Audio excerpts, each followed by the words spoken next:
Uganda ভাই এসেছিল আমার লাগে দেখা করতে। কখন বাড়িতে নিয়ে এলি নাকি? কইছিলাম আইতে আয়নি। কস কি? হ কইলো আমার বিয়া খেতে। এ আল্লাহ, এইটা আবার কেমন কথা? সে আমারে বিয়া করবো না আব্বা, এই কথাটা জানানোর জন্য আইছিল।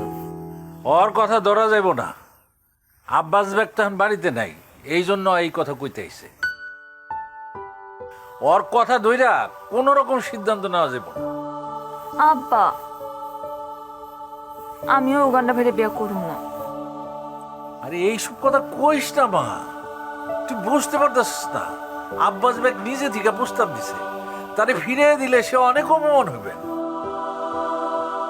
আর তিনি যদি অপমান হয় তাহলে তো আমরা বিরাট বিপদে পড়ে যাবো। তুই বুঝতে পারতেছিস না এলাকায় তার কত প্রভাব।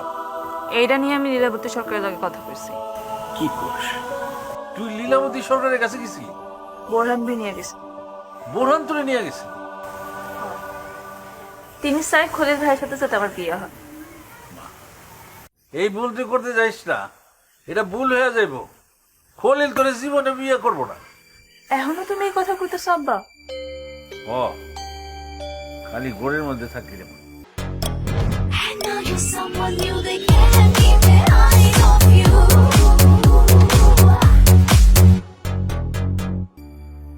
মানুষে একটু আশ্বাস দিলে বিশ্বাস করি। খলিলের মায় কইল তোরে তার ছেলের বউ বানাইব। আমি বিশ্বাস করলাম, অথচ এটা হইবই না। না হইলে না হইব, আমি জীবনের সব ঘটনার জন্য প্রস্তুত আব্বা। আর এই যে বিয়া বিয়া কইরা তুমি তো তোমার চায়ের দোকানটা চালু করলা না আব্বা। এটা আমাকে আসল স্বপ্ন,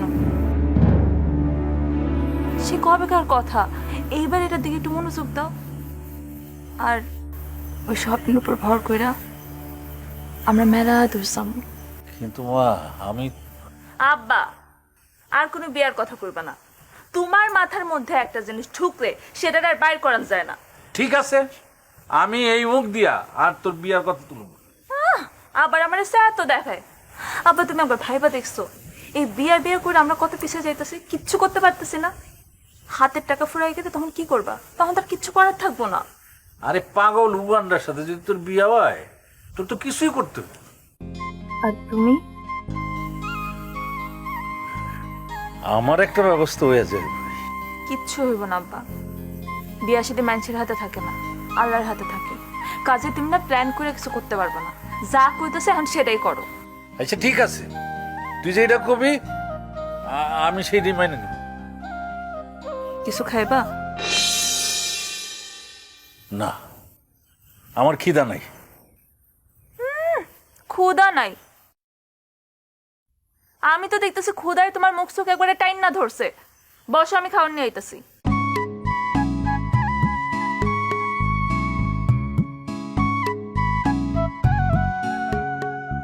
নিগার কেমনে বুঝলো আমার ক্ষুধা লাগছে?